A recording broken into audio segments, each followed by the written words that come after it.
પ્રકાશ સંશ્લેષણ ક્યાં થાય છે? આવા સવાલ ઉપર આપણે ગઈકાલે અટક્યા હતા ને?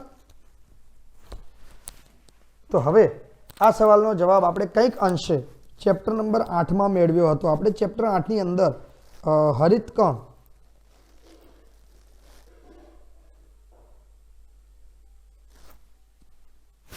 ચલો હરિતકણની રચના જોઈ હતી આ કે ના?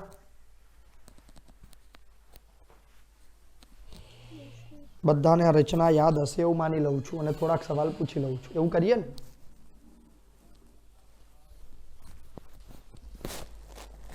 ક્યારેય વિચાર્યું કે મેં રિવિઝનમાં પહેલા ચેપ્ટર 8 કેમ આપ્યું? સાહેબ એ તો તમે એવું કીધું હતું કે ભાઈ પહેલા આપણે ચેપ્ટર 8 થી 10 કરવાના છે એટલે કરી નાખ્યા. મારે એનું ઘણું બધું પૂછવાનું છે તમને. ચલો એ પૂછવાની માહિતી પ્રમાણે આપણે જોવા જઈએ તો ચેપ્ટર 8 ની અંદર આપણે હરિતકણની જે રચના જોઈ હતી એની અંદર એક સિક્કાઓની થપ્પી જોઈ હતી. યાદ છે? Yes sir. Yes sir. એ થપ્પીને આપણે શું કીધું હતું? બોલો સર.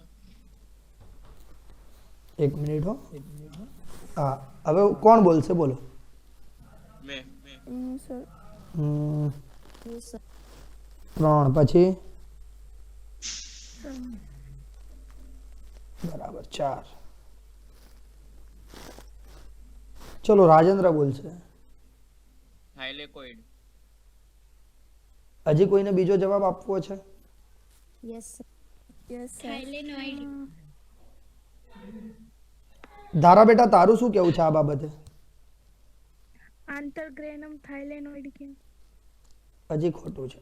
દેવાંશી? ગ્રેના અથવા આંતરગ્રેનમ થાઇલેકોઇડ. હજી લોચો છે. હજી કોઈનો જવાબ છે? બોલો. ચલો હું આકૃતિ દોર્યા પછી પૂછું. મજા આવી ગઈ. મને એવું હતું કે જવાબ મળી જશે પણ મજા આવી ગઈ. ચલો જવાબની નજીક બધા છો પણ એક્ઝેક્ટ જવાબ ઉપર કોઈ નથી.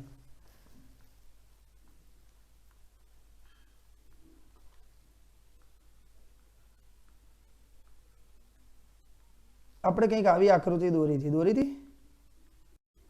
યસ. Yes sir. ઓકે સિક્કાઓની થપ્પી મારી દઈએ આપણે. આપણી જોડે બહુ સિક્કાઓ છે. નવરા બેઠા સિક્કા જ ભેગા કર્યા છે. નોટો તો બધી વપરાઈ ગઈ. લોકડાઉનમાં નોટો વપરાઈ ગઈ, સિક્કા રહી ગયા. એવું થયું ને?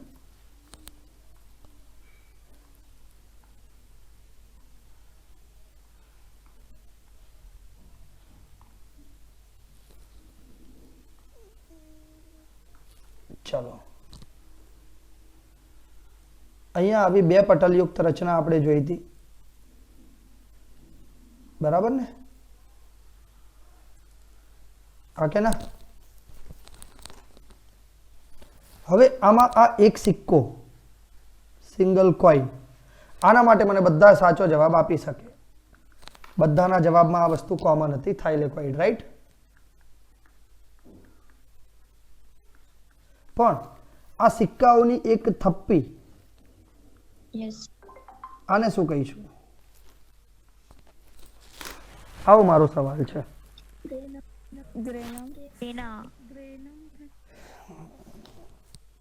એક મિનિટ. હવે વારા ફરતી બધા પોતપોતાનો જવાબ જે બોલ્યા એ જ બોલો.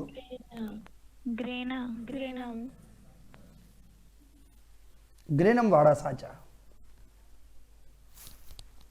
મેં કીધું તું બધા જવાબની નજીક છો, જવાબમાં લોચો છે. ચલો આને આપણે ગ્રેનમ કીધું હતું. રાઈટ? સારું. હવે આને આપણે શું કીધું હતું? આંતરગ્રેનમ પટલ. ચલો આંતરગ્રેનમ પટલ. અને આ બધા એકમોને એક સાથે ગણીએ તો શું કીધું હતું?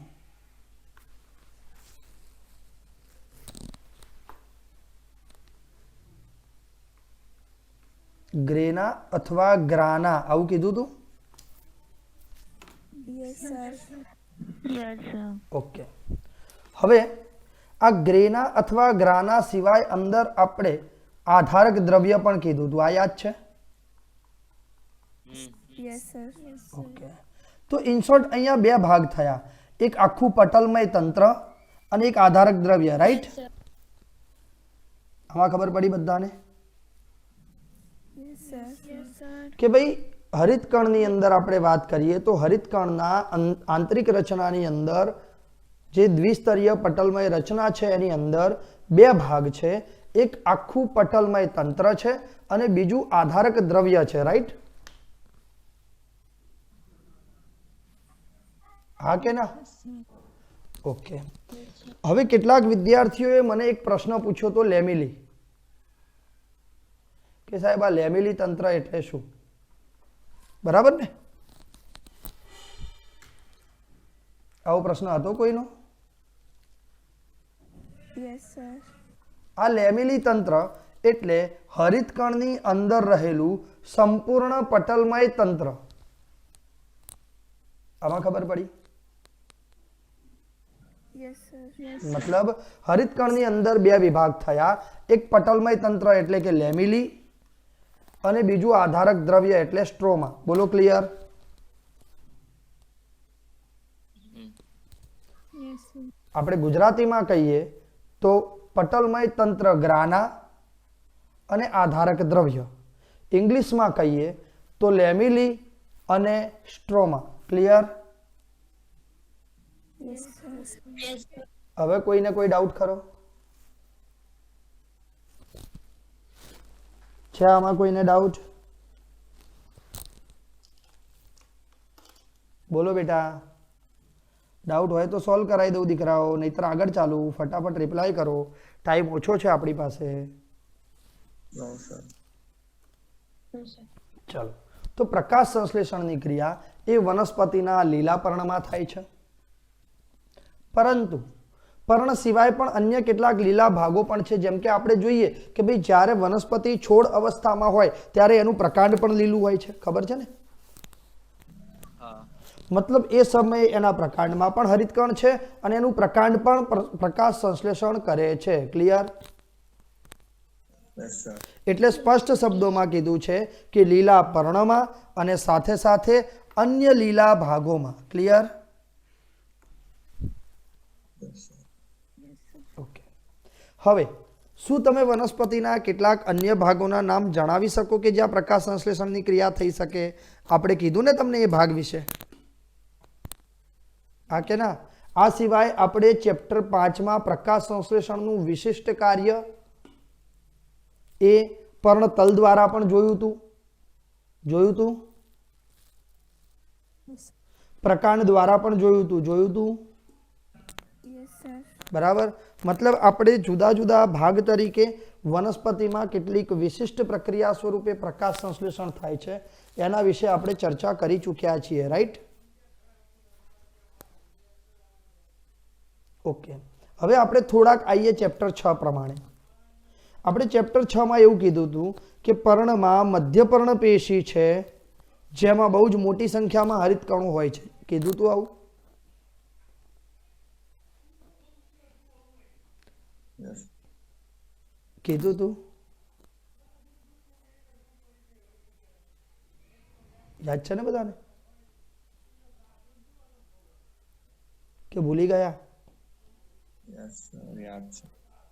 પેલું લંબોતક અને શિથિલોતક વાળું યસ યાદ છે ને? તો સામાન્યતઃ મધ્યપર્ણ પેશીમાં કોષોની દિવાલ જે છે, કોષ દિવાલ, એના નજીકમાં હરિતકણ શ્રેણીબદ્ધ રીતે ગોઠવાયેલા હોય છે. આપણે કીધું હતું કેટલીક વખત હરિતકણ લાંબા હોય છે તો એને લંબોતક પેશી કીધું હતું, બરાબર? અને એક દળીમાં એની અસ્તવ્યસ્ત ગોઠવણી હોય છે એને આપણે શિથિલોતક કીધું હતું. યાદ છે ને? સમદ્વિપાર્શ્વ પર્ણ, યસ સર યસ સર પૃષ્ઠવક્ષીય પર્ણ. આવા બે પ્રકાર જોયા હતા, રાઈટ?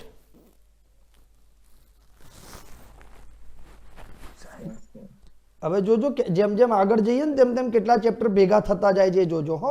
અત્યાર સુધી હું તમને બધા ચેપ્ટર અલગ અલગ સેપરેટ સમજાવી શકતો હતો. હવે તો જેમ જેમ આવશે ને એમ હું ચેપ્ટરની વાત કરીશ. મેં તમને આ ચેપ્ટરમાં આવું કીધું હતું, આ ચેપ્ટરમાં આવું કીધું હતું. કારણ કે આપણે ઘણા બધા ચેપ્ટરમાં એક ક્વેશ્ચન માર્ક છોડેલો છે કે ભાઈ આના વિશેની વિશેષ ડિટેલ આપણે આ ચેપ્ટરમાં જોઈશું, આના વિશે વિશેષ આપણે આ ચેપ્ટરમાં જોઈશું, આવું કીધેલું છે. Yes, sir. હા, હવે જેમ જેમ એ ચેપ્ટર આવતા જશે ને એમ પેલી બધી વસ્તુઓ હું પૂછતો જઈશ, એટલે બધું આગળનું રિવિઝન કરતા રહેજો હો, નહીતર તમારી ઉપર શહીદ ભગતસિંહ પિક્ચર નહીં બને. ચલો, તો હવે આપણો સવાલ એ છે કે શું તમે કહી શકો કે હરિતકણ ક્યારે કોષ દિવાલની સપાટીને સમાંતર અને ક્યારે લંબ ગોઠવાયેલા હશે? બોલો.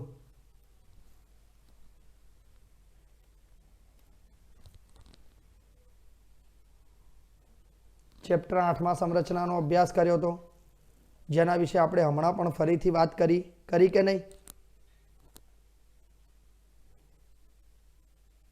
કરી કે નહીં? Yes, sir. ઓકે. હરિતકણમાં એક પટલમય તંત્ર છે જેને આપણે ગ્રાના, એના પછી નાનો એકમ એટલે આંતરગ્રેનમ પટલ, આંતરગ્રેનમ પટલને સ્ટ્રોમાં લેમિલી કહીએ છીએ, આખા પટલમય તંત્રને લેમિલી કહીએ છીએ. ક્લિયર?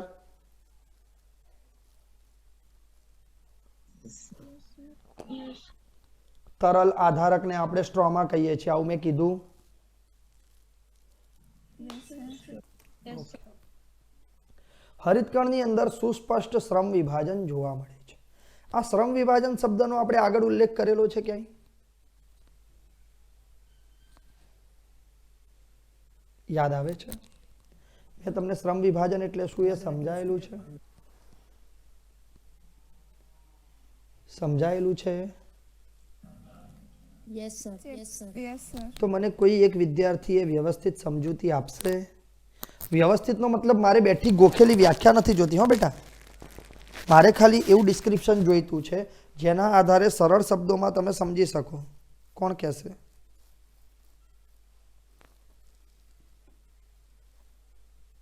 બોલો. શ્રમ વિભાજન એટલે કાર્યની વહેંચણી. કાર્યની વહેંચણી, બરાબર છે. કોઈ એક વિદ્યાર્થી મને એનું એક ઉદાહરણ આપશે બેટા?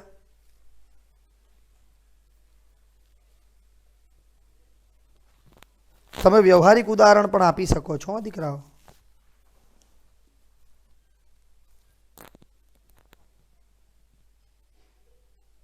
સારું, આપણે ત્યાં એવું કીધું હતું કે આપણા કોષની અંદર આવેલી જુદી જુદી અંગિકાઓનું દરેકનું પોતાનું એક પર્સનલ કાર્ય છે, રાઈટ? Yes, sir. જેમ કે આપણે કહીએ પ્રકાશ સંશ્લેષણ તો હરિતકણ જ કરે, શ્વસન તો કોણ કરે? શ્વસન કોણ કરે?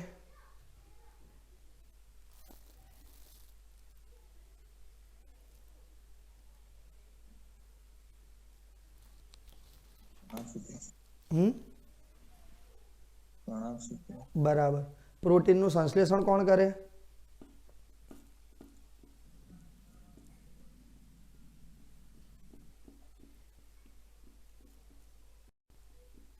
બોલો.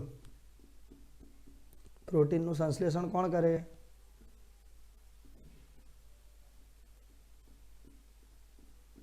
રિબોસોમ્સ. રિબોસોમ્સ. સરસ. મતલબ દરેક અંગિકાનું પોતાનું એક પર્સનલ કાર્ય છે, હા કે ના? Yes, yes. એવું જ આપણે હરિતકણની વાત કરીએ તો હરિતકણમાં જે પટલમય તંત્ર છે એ અને સ્ટ્રોમાં છે એવા બે ભાગ છે, રાઈટ? હા કે ના? Yes, sir. તો એ બંને પણ શ્રમ વિભાજન કરી લીધું છે કે ભાઈ તારે મારા કામમાં દખલ અંદાજી નહીં કરવાની, હું તારા કામમાં નહીં કરું. Do not disturb. Clear? Yes, sir. હા, પણ એક વસ્તુ છે, બંને એકબીજા વગર કાર્ય કરી શકે નહીં હો. બંનેના કાર્ય એકબીજા પર આધારિત છે, પણ બંને એકબીજાના કાર્યને ડિસ્ટર્બ કરતા નથી. ક્લિયર? Yes, sir. તો પટલમય તંત્ર પ્રકાશ ઉર્જાને વિવિધ રીતે ગ્રહણ કરવા માટે અને એટીપી તેમજ NADPH સંશ્લેષણ કરવા માટે જવાબદાર છે. પટલમય તંત્ર એટલે આપણું લેમિલી, હા કે ના? Yes, sir. Yes, sir. તો આપણું જે આખું પટલમય તંત્ર છે એ પટલમય તંત્ર શું કરે છે? તો કે ભાઈ એ પટલમય તંત્ર પ્રકાશ ઉર્જાને વિવિધ રીતે ગ્રહણ કરે છે. જો યાદ રાખો કઈ રીતે એ હજી આપણે સમજવાનું છે, આના પછીની થિયરીમાં આવશે. પણ અત્યારે એક જ વાત છે કે ભાઈ બંનેના કાર્ય આપણે સેપરેટલી શું છે એ જોઈએ છીએ, રાઈટ? Yes, sir. ઓકે, તો પહેલા આપણે વાત કરીએ પટલમય તંત્રની, આપણા લેમિલીની. તો એ શું કરે છે? તો કે ભાઈ એ ચોક્કસ કોઈ પણ જુદી જુદી રીત દ્વારા પ્રકાશની ઉર્જાને ગ્રહણ કરે છે. એ ગ્રહણ કરવા માટે અને એટીપી તેમજ એનએડીપી એચના સંશ્લેષણ કરવા માટે જવાબદાર તંત્ર એ પટલમય તંત્ર છે. ટૂંકમાં આપણે એવું કહી શકીએ કે પટલમય તંત્ર છે એ પ્રકાશ ઉર્જાનું ગ્રહણ કરીને એમાંથી એટીપીનું નિર્માણ કરે છે અને અંદર કોઈક એવી ક્રિયા થતી હશે કે જ્યાં એનએડીપી એચનું સંશ્લેષણ થાય છે. હા કે ના? Yes, sir. ચલો, એનએડીપી એચ એટલે રિડ્યુઝ એનએડીપી કહેવાય. આમાં ખબર પડે છે કે સમજાવું?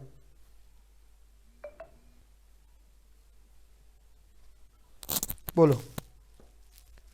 હાઇડ્રોજન જોડાય એટલે શું થયું કહેવાય?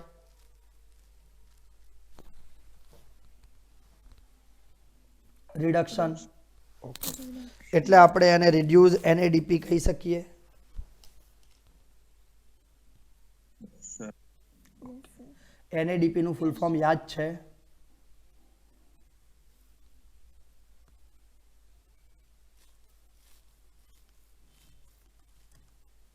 કઈ વાંધો નહીં, યાદ કરી લેજો. ચલો, બીજો વિસ્તાર છે આધારક અથવા તો સ્ટ્રોમા. એમાં શું થાય છે?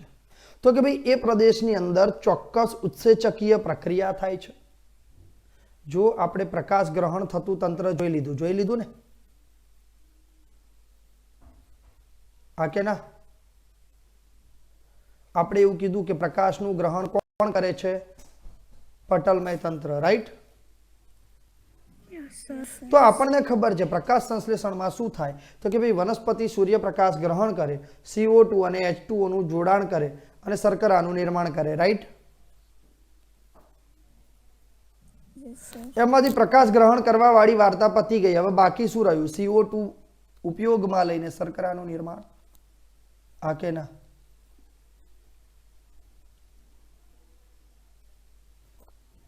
હા કે ના? આમાં ખબર પડી કે ના પડી બધાને? Sir, ફરીથી સમજાવો. સમજો. બોલો sir. આપણે એવું કહીએ છીએ કે વનસ્પતિ પ્રકાશ સંશ્લેષણ કરે છે, રાઈટ? Yes, Yes. sir. પ્રકાશ સંશ્લેષણની અંદર આપણે વાત કરીએ તો બે કાર્ય, એક પ્રકાશનું શોષણ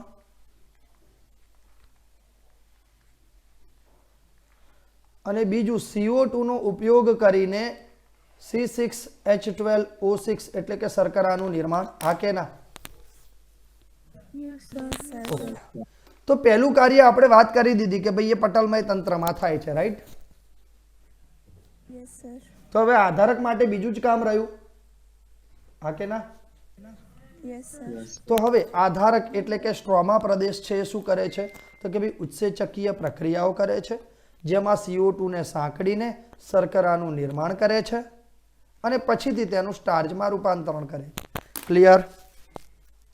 Yes, sir. Yes, sir. તો બંનેમાં શ્રમ વિભાજન સ્પષ્ટ આપણને દેખાય છે, એ સમજી શકીએ આપણે.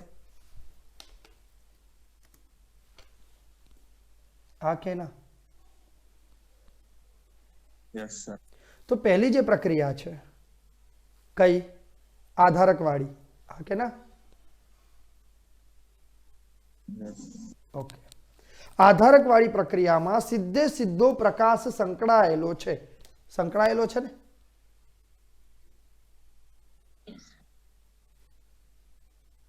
સંકળાયેલો છે. સર આધારકમાં થોડી પટલમય તંત્રવાળામાં સંકળાયેલો છે ને? તો બરાબર, તો આવડી ગયું. સરસ. જાગો છો એમ ને?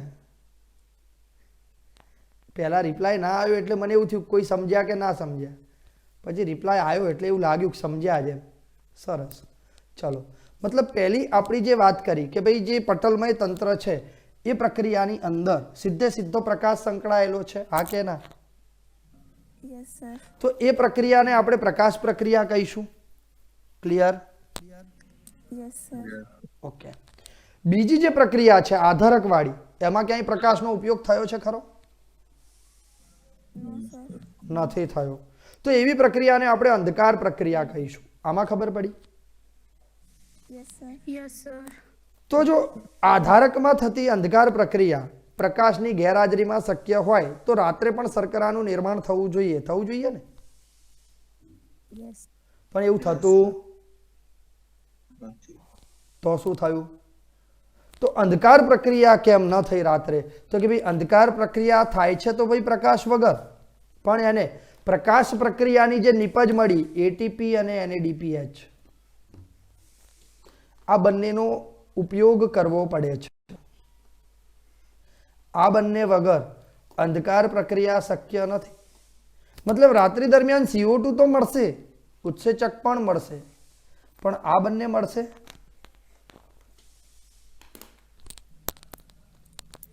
ન મળે ને, કારણ કે એ તો શેની નિપજ છે ભાઈ? પ્રકાશ પ્રક્રિયાની. હા કે ના? Yes yes sir. Yes sir. આમાં બધાને ખબર પડી બેટા? Yes sir. આમ અંધકાર પ્રક્રિયા ભલે અંધકાર પ્રક્રિયા કહેવાય છે, પરંતુ તે રાત્રિ દરમિયાન શક્ય નથી. Clear? Yes sir. Yes, sir. પ્રકાશ સંશ્લેષણમાં કેટલાક રંજક દ્રવ્યો ભાગ લે છે. આપણે આગળ પણ આના વિશે ઉલ્લેખ કરેલો છે. ક્લોરોફિલ A, ક્લોરોફિલ B, પછી Sir.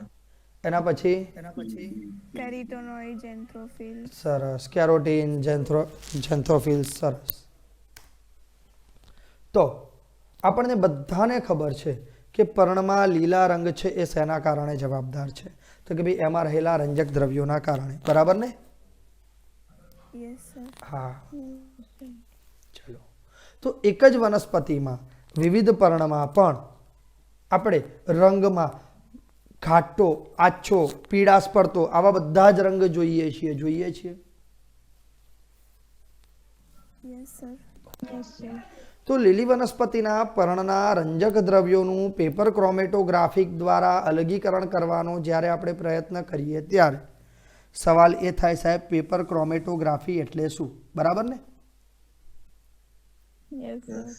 હા, એક્ઝેક્ટલી ક્રોમેટોગ્રાફિક એક પેપર છે સ્પેશિયલ પ્રકારનું, જે પેપરને આપણે વનસ્પતિના પર્ણના રસમાં બોળીને ચોક્કસ પ્રકારનો અભિરંજિત કરીએ ત્યારે એની અંદર આપણને જુદા જુદા રંગના સ્પોટ્સ જોવા મળે છે. બતાવી દઉં હો.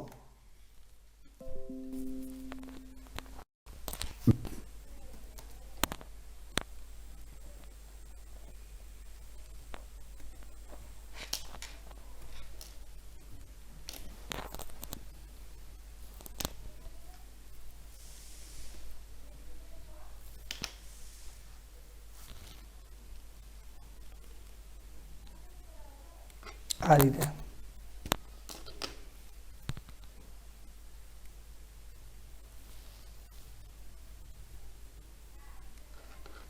આ તો વિડીયો આવી ગયો.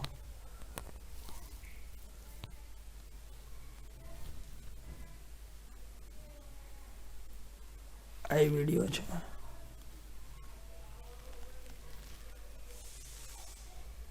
આ રીતે જોઈ લઈએ આપણે. ચલો,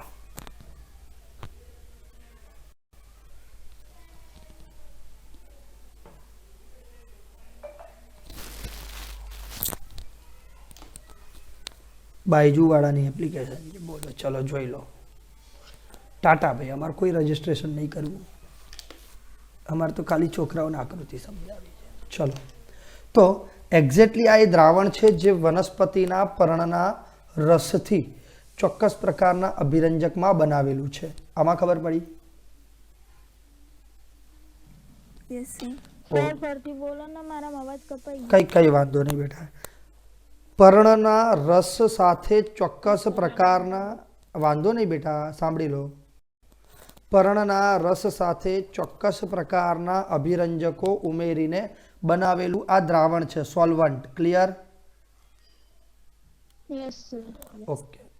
આ પેપર ક્રોમેટોગ્રાફી માટેનું જે ક્રોમેટોગ્રાફિક પેપર છે એ છે. આમાં ખબર પડી? Yes sir. એ પેપરને ખાલી એનો છેડો અહીંયા દ્રાવણમાં ડૂબે એ રીતે રાખવામાં આવે છે. ક્લિયર? Yes sir. હવે તમે લોકોએ નોર્મલી એવું જોયું હોય કે આપણે પાણીમાં કાગળનો એક છેડો બોળી રાખીએ એટલે પાણીના અણુઓ ઉપરની તરફ વહન પામે છે. આ કે ના? Yes sir. Yes sir. હા. તો એ જે પાણીના અણુઓ ઉપરની તરફ વહન પામે છે અને આપણને આખું કાગળ ધીરે ધીરે પલળતું દેખાય છે, એવી પરિસ્થિતિની જો આપણે વાત કરીએ તો એ પરિસ્થિતિની અંદર આપણે અહીંયા નીચેથી ઉપરની તરફ જોઈ શકીએ તો પહેલાં લાલ કલર દેખાશે, એની નીચે સહેજ ઓરેન્જ દેખાશે પણ આમાં દેખાતો નથી, પછી પર્પલ દેખાશે, પછી બ્લુ દેખાશે, બરાબર, અને અહીં સુધી આપણું સોલ્વન્ટ પ્રસરેલું હશે. આમ જુદા જુદા રંગ આપણને અહીં જોવા મળશે. આમાં ખબર પડી? Yes sir. Yes sir. Okay. તો આ જે લીલી વનસ્પતિની અંદર પેપર ક્રોમેટોગ્રાફિક દ્વારા આપણે અલગીકરણ કર્યું એ આપણને જુદા જુદા આવા રંજક દ્રવ્યોની હાજરી સૂચવે છે કે ભાઈ જ્યારે આ પાણીનું વહન થાય છે ત્યારે આપણને 4 પ્રકારના રંજક દ્રવ્યોના 4 જુદા જુદા રંગ જોવા મળે છે. જેમાં ક્રોમેટોગ્રાફિક પ્લેટની અંદર એકદમ ચળકતો વાદળી અથવા લીલો રંગ જે જોવા મળે છે, વાદળી અથવા લીલો રંગ જે જોવા મળે છે એ ક્લોરોફિલ એની હાજરી સૂચવે છે. એ જ રીતે પીળાશ પડતો જે લીલો રંગ જોવા મળે છે એ ક્લોરોફિલ બીની હાજરી સૂચવે છે. પીળો એક્ઝેક્ટ પીળો રંગ જોવા મળે છે એ ઝેન્થોફિલની હાજરી સૂચવે છે. અને પીળાશ પડતો નારંગી જે ઓરેન્જ મેં કીધું ને નીચે એકદમ જોવા મળે છે, કીધું કે નહીં? હા, એક કેરોટીનોઇડ્સની હાજરી સૂચવે છે. ક્લિયર? Yes sir. તો આવા ક્રોમેટોગ્રાફિક પેપરની આધારે વૈજ્ઞાનિકોએ આ માહિતી આપણને આપેલી છે. હવે આપણે પ્રકાશ સંશ્લેષણની અંદર આ વિવિધ રંજક દ્રવ્યોનું જે ભૂમિકા છે, જે કાર્ય છે, એના વિશે આપણે જો માહિતી મેળવવા જઈએ તો આ રંજક દ્રવ્યો પ્રકાશની ચોક્કસ તરંગ લંબાઈમાં કાર્ય કરે છે. હવે તરંગ લંબાઈ આપણે અહીંથી જોઈ લઈએ. આ પહેલી લાઈન છે 400 નેનોમીટર છે, બીજી છે 500 છે, ત્રીજી 600 અને ચોથી 700. મેં તમને પહેલાં પણ કીધું હતું કે 400 થી 700 નેનોમીટર તરંગ લંબાઈમાં પ્રકાશ પ્રક્રિયાનો વેગ મહત્તમ હોય છે. કીધું હતું? Yes sir. એટલે આપણે 400 થી 700 વાળો જ ગ્રાફ બનાવ્યો છે. આગળનો ગ્રાફ જે એકદમ ડાઉન છે અહીંથી તમે જોઈ શકો છો, જોઈ શકો છો ને? એ આપણે બનાવતા નથી. ક્લિયર? ઓકે. તો આપણે જોઈએ કે ભાઈ ક્લોરોફિલ એ તો આ રહ્યો. કઈ રીતનો એનો ગ્રાફ છે તો કે ભાઈ ક્લોરોફિલ એ છેકથી છેક છે, 400 નેનોમીટરથી લઈને છેક 700 નેનોમીટર સુધી ક્યાંય એ અટકતો નથી, નોન સ્ટોપ છે. રાઈટ? Yes sir. ઓકે. કેરોટીનોઇડ્સની ક્રિયાશીલતા જોઈશું તો 400 નેનોમીટર થી 500 નેનોમીટર વચ્ચે મહત્તમ છે. 500 પછી કેરોટીનોઇડ્સ નિષ્ક્રિય થઈ જાય છે. Right? Yes sir. Yes sir. Okay. એ જ રીતે આપણે ક્લોરોફિલ બીની વાત કરીએ તો એ પણ શરૂઆતમાં મહત્તમ તબક્કે પહોંચી જાય છે 400 થી 500 દરમિયાન. જેવું 500 એ પહોંચે એવું તળિયે આવી જાય છે અને મર્યું ચાલે છે અને પાછું 600 થી 700માં મહત્તમ જાય છે, પાછું તળિયે આવી જાય છે. Clear? Yes sir. Yes sir. આપણે કીધું હતું ને વાદળી અને લાલ રંગમાં પ્રકાશ સંશ્લેષણનો વેગ વધારે હોય છે, આવું કીધું હતું? Yes sir. Yes okay. Sir. હવે અહીંયા પણ આપણે ગ્રાફ પ્રમાણે જોઈ શકીએ છીએ કે આ લાલ રંગ છે 400 થી 500 ની દરમિયાનનો, આ વાદળી રંગ છે. તો આ પ્રમાણે પ્રકાશ સંશ્લેષણ માટે સૌથી વધુ કયા જગ્યાએ છે? બોલો. સૌથી વધુ પ્રકાશ સંશ્લેષણનો દર કયા રંગમાં હોય?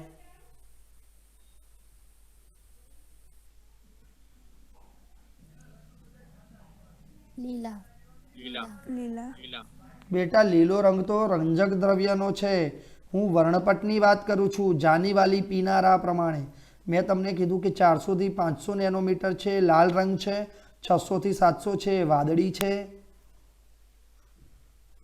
તો વાદળીમાં વધારે કે લાલમાં વધારે પ્રકાશ સંશ્લેષણનો દર હું એ જાણવાનું. લાલમાં. લાલમાં.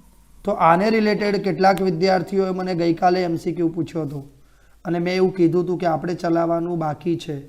તો એવા વિદ્યાર્થીઓના પ્રશ્નોનું સમાધાન થઈ ગયું ભાઈ? Yes sir. ઓકે. તો દરેકે દરેક વસ્તુ આપણને ચોપડીમાં ક્યાંક ને ક્યાંક આપેલી છે, પણ તમને લોકોને ક્યારેય આકૃતિઓ આટલી ધ્યાનથી જોવાની આદત નથી. એ તમે પણ જાણો છો ને હું પણ જાણું છું.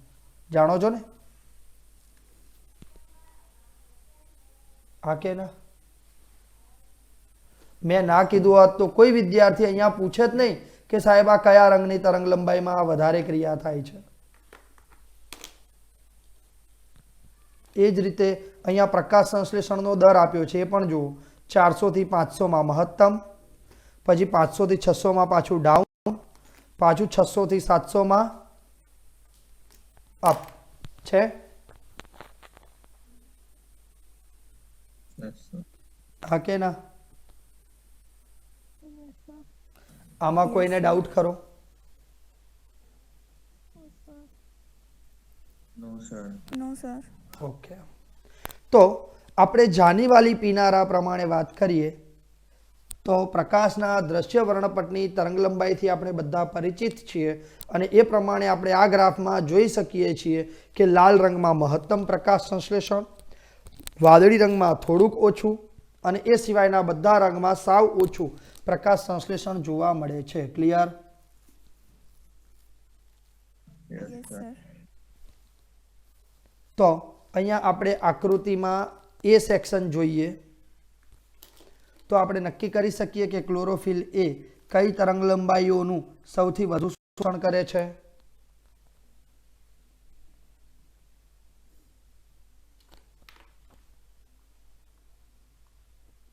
આ 400, આ 500, આ 600, આ 700. બોલો કઈ તરંગ લંબાઈનું સૌથી વધુ શોષણ થયું?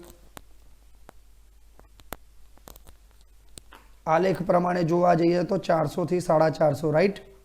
કારણ કે ક્લોરોફિલ એ ની વાત છે એટલે આપણું આ સ્કાય બ્લુ કલર, રાઈટ? હા કે ના? Yes, sir. તો એ કઈ તરંગ લંબાઈમાં મહત્તમ છે?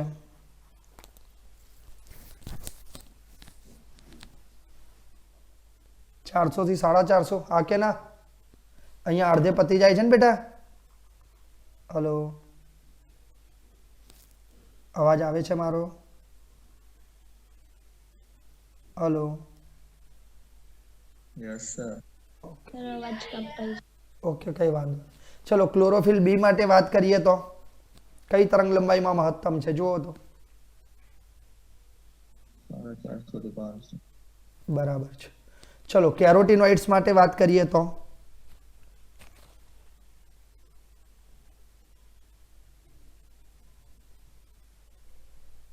એ પણ 450 થી 500. 450 થી 500. બરાબર. આમાં ખબર પડી ગઈ બધાને? Yes, sir. કોઈને ડાઉટ છે? Yes sir. ચલો હવે શું તે કોઈ અન્ય તરંગ લંબાઈએ પ્રકાશ શોષણનો શૃંગ દર્શાવે છે? જો હા તો તે કઈ છે? બીજો શૃંગ ક્યાં આવે છે?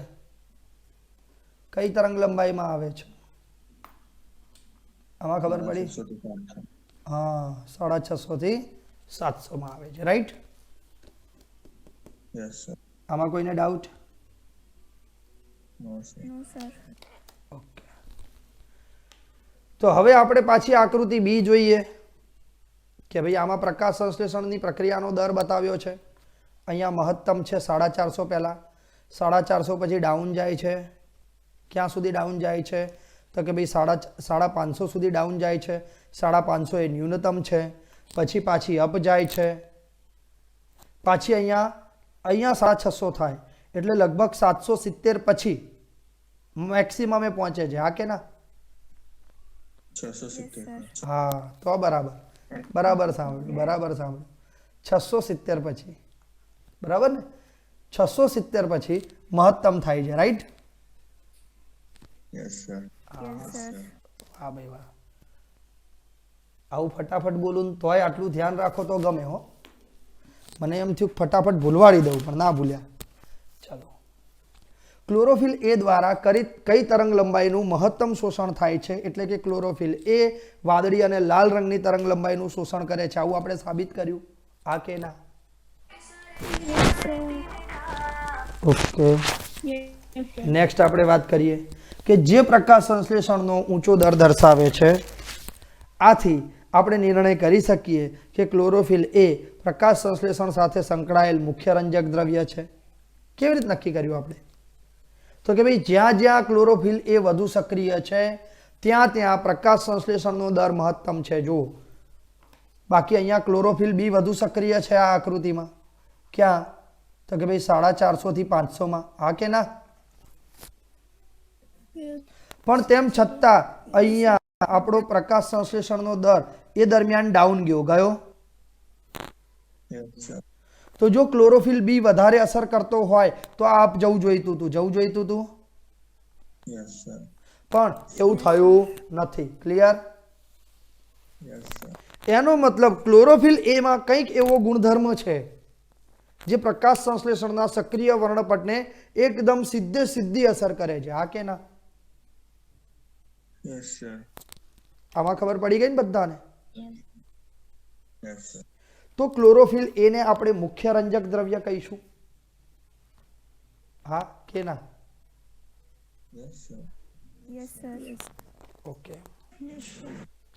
ચલો, આ આલેખ એક સાથે એવું દર્શાવે છે કે વર્ણપટના વાદળી તેમજ લાલ પ્રકાશના વિસ્તારમાં મોટા ભાગનું પ્રકાશ સંશ્લેષણ થાય છે અને થોડું ઘણું પ્રકાશ સંશ્લેષણ અન્ય તરંગ લંબાઈમાં પણ જોવા મળે છે. આવું આપણે વર્ણન કર્યું કે નહીં?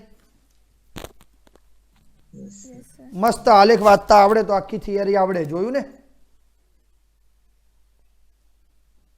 ને? યસ સર કે સાહેબ વર્ષો પહેલા એક તો ગણિતમાં માહિતી આવતી હતી ને એની ઉપરથી આલેખ આવતા હતા, એ નતા આવડતા. અહીં તમે આલેખ ઉપરથી માહિતી કહો છો, ક્યાં અમારો મેળ આવે? નહીં હે પાર્થ? એવું થાય ને બેટા? એવું થાય ને કે માંડ માંડ તો ગણિત છોડીને આવ્યા છો ત્યારે તમે આલેખ વંચાવો છો. ચલો, આપણે જોઈએ કે કેવી રીતે થાય છે આખી પ્રક્રિયા.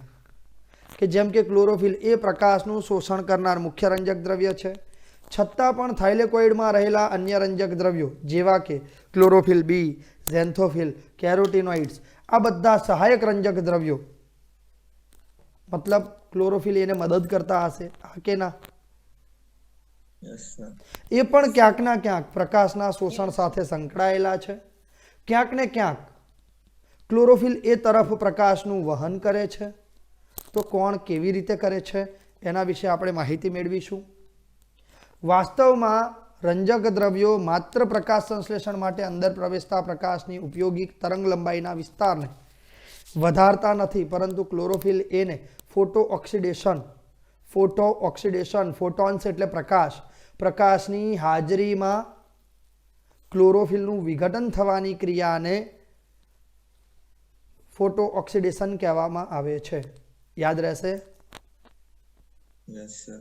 કે જ્યારે પ્રકાશની તરંગ લંબાઈ અમુક લિમિટ કરતાં વધી જાય ત્યારે આપણે કીધું હતું કે વધુ તીવ્રતાનો પ્રકાશ ગરમી વધે તો વિઘટન થઈ જાય. આવું કીધું હતું.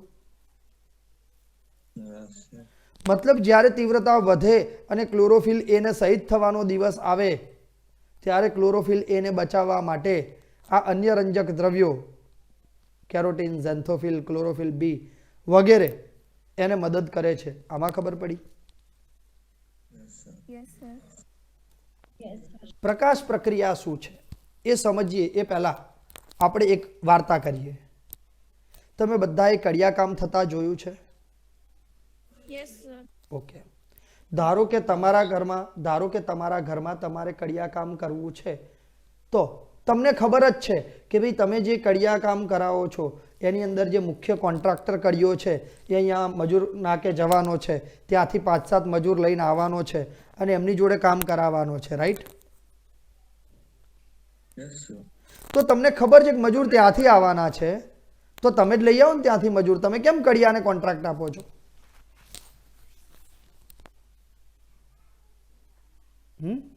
સસ્તું ના પડે? પેલા કડિયાનું કમિશન બચી જાય ને? હા કે ના?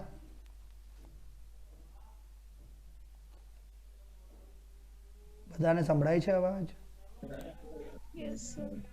હા કે ના બેટા? તો આપણે કડિયાને કામ સોંપીએ છીએ શેના માટે?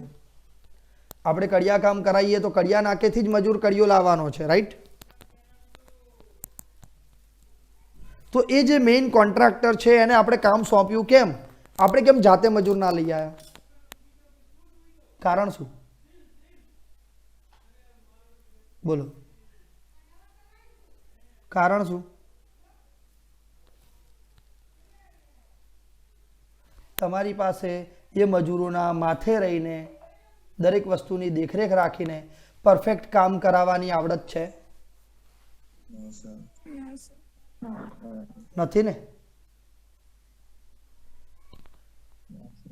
એનું પરફેક્ટ કામ આવડતું હોય એવો એક કોન્ટ્રાક્ટર આપણે ગોતીએ છીએ. આપણને ખબર જ છે એ કડિયા નાકેથી જ મજૂર લાવે છે, પણ તેમ છતાં આપણે કડિયા નાકેથી જાતે મજૂર લાવતા નથી. ક્લિયર?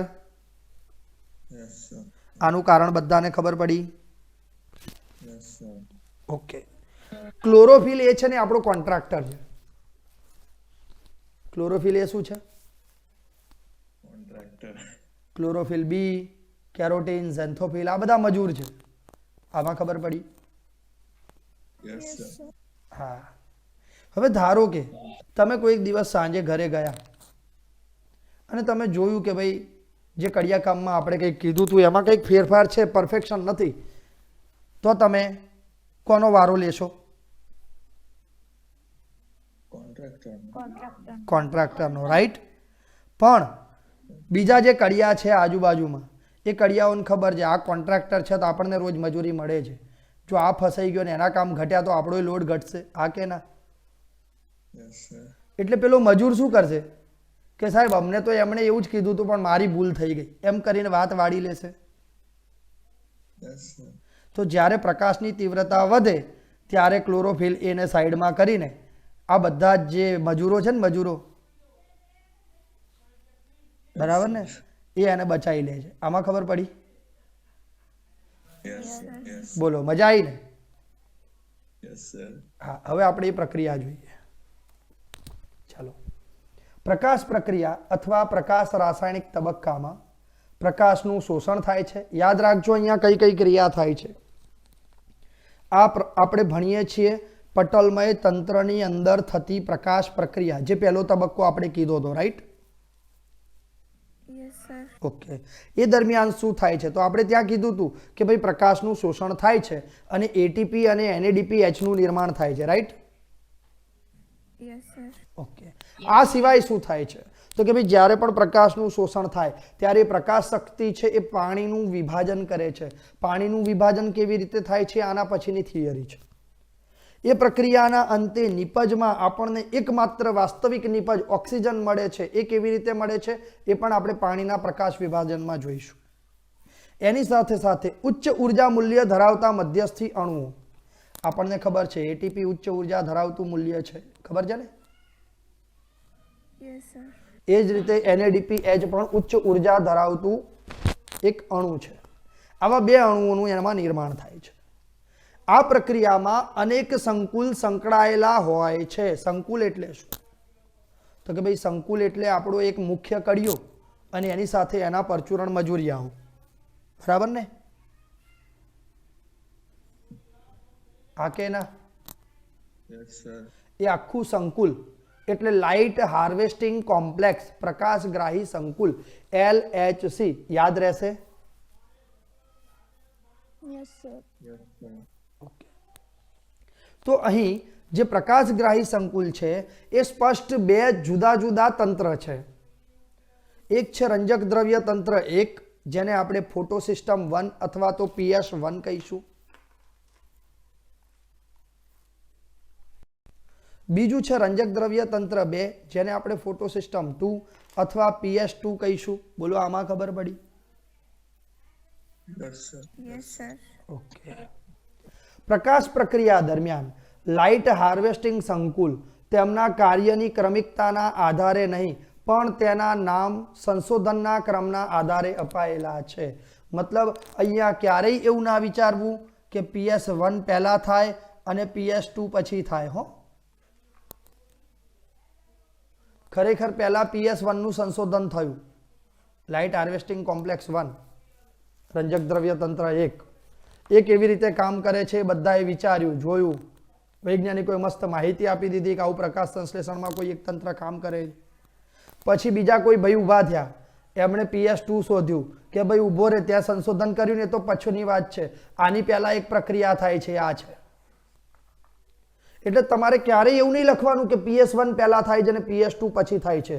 યાદ રાખજો, PS2 પછી થાય, પહેલા થાય છે અને PS1 પછી થાય છે. યાદ રહેશે? Yes, sir.